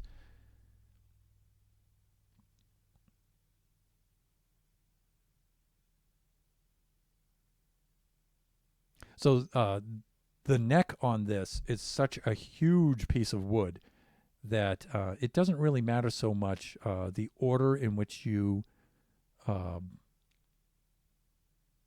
install the strings. On an instrument with a smaller neck that could probably bend easier, you want to balance it, right? Either inside to outside or outside to inside. It looks like I'm balancing it here, but I just do that out of habit from my older basses that don't have such a big neck. So you can see I'll do the B string first because that's a huge, huge string.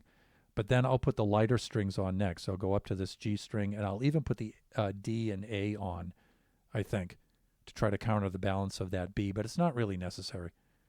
And then I'll put the E on last. Again, these strings are super, super stiff.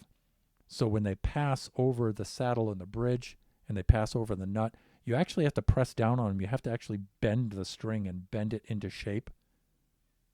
That helps settle and seat the string into place, so it'll stay in tune a little bit better.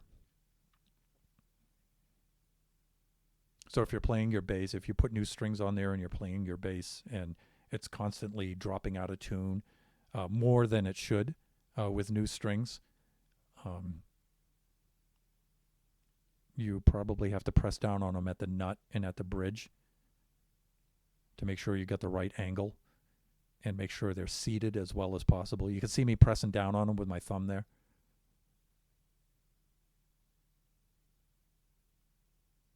Now again, I'm just using the Janky tuner up there. You can see it in the detail camera up there, but I'm not really trying to get them perfectly in tune. I'm just trying to get them close, and then you can see where I switch to the tuner, the more accurate tuner, a little bit later. In fact, now I think I could just skip ahead here a little bit. Get the other strings because it's the same process for each string, right? And there's 5 of them. So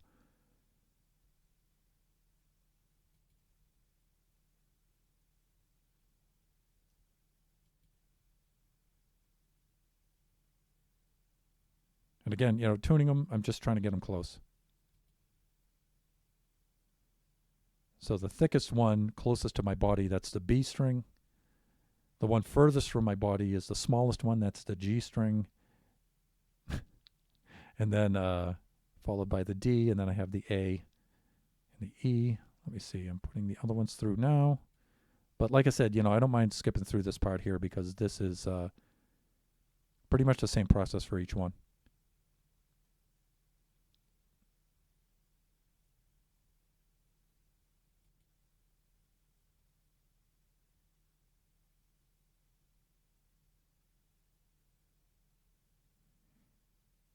There we go. That center string is the A string.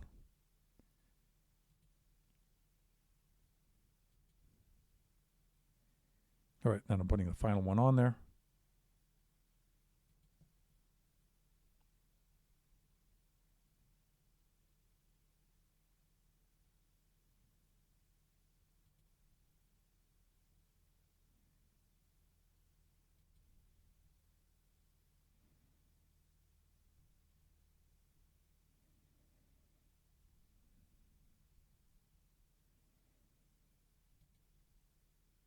All right, now you can see where even though I have the little janky tuner here attached to the headstock up there, you can see this silver device down here, if you guys can see my cursor, that's a better tuner. It's a little bit more accurate.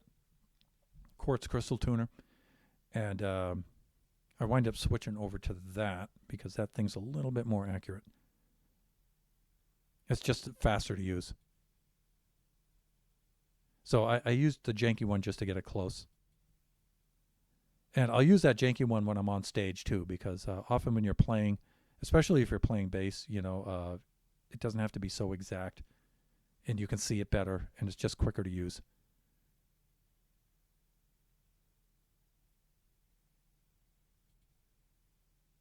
All right, so just getting it close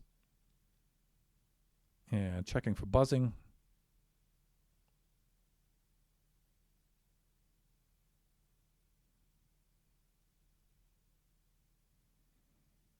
All right, and just bringing those in so I don't impale myself on them while I'm playing. Okay, yeah, now, what did I finish that? Really?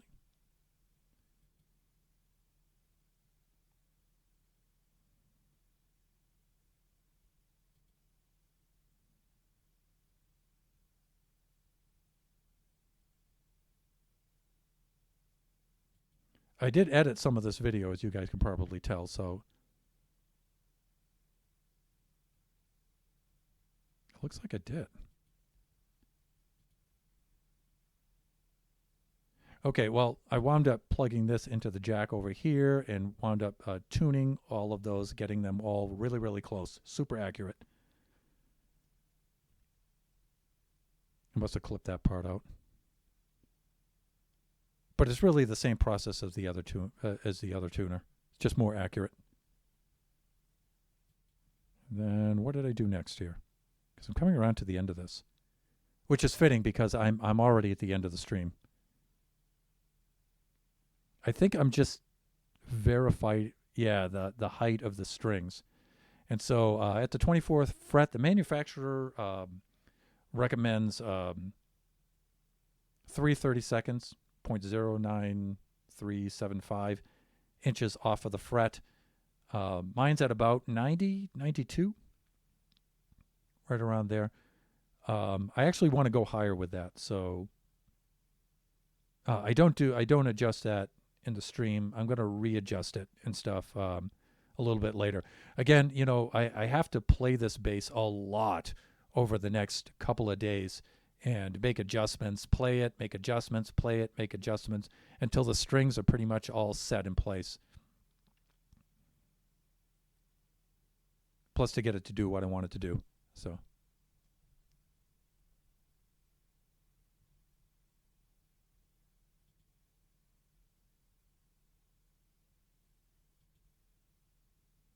Okay. And now I'm just testing it out and stuff.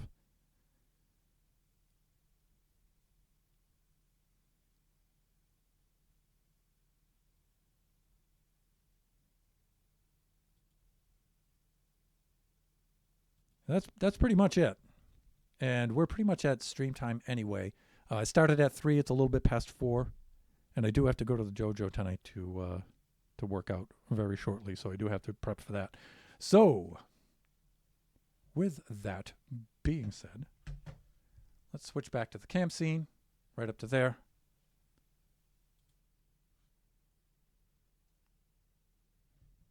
There we go. Okay, and with that, we are going to wrap up today's stream. So, thanks for hanging out with me while I was doing this today. I may do a stream where I do a little bit of playing and stuff so you guys can hear. I'm not sure. This was supposed to be Kachi Time stream yesterday, 4 to 6. But like I said, the prep wound up taking me so long. And then, I figured, okay, I'm going to edit the video. But there was a lot of video footage. And I just chopped it down too. So so I overshot the Kachi Time stream window that I was going to use for this hugely. Hugely, you guys. So I just wound up doing it today. So let me see. Is there anybody to whom we can raid out? So I don't know if I should do that right now because I do have to run here. Not really. I'll probably just shut down the stream because I do gotta head right out. So thanks for joining me, everybody. It was cool to try to do this kind of stream, at least to try to get some of the logistics down to see what this required. I had to reconfigure quite a bit of stuff to get this to work. But hope you guys like this. And, if you weren't able to catch the whole stream, because it was a 2-hour stream of me basically doing this, the VOD will be up there. It won't be under the other categories that you're used to seeing. I do have an other videos category. It'll probably appear under there on the YouTube channel. The Twitch channel VOD will, of course, be up there for 14 days. So with that being said, let me see. The next stream will be Wednesday. That'll be from noon to 2 p.m. Pacific Standard Time. That'll be Generations. And I should have the Creative Test World updated and all the chunks purged. And I wanted to rebuild that test world. We'll see how much I can get done before Wednesday. But we should be doing Baby Zombie Rush in Creative Test Mode on Wednesday. And then the following stream for that will be Friday from 11 a.m. to 1 o'clock p.m. That Pacific Standard Time, and that'll be Buffoon-Craft SMP, and we'll be on the Season 5 server. Kachi is still in Taiwan. He will not be back until July 19th. So our Kachi Time streams,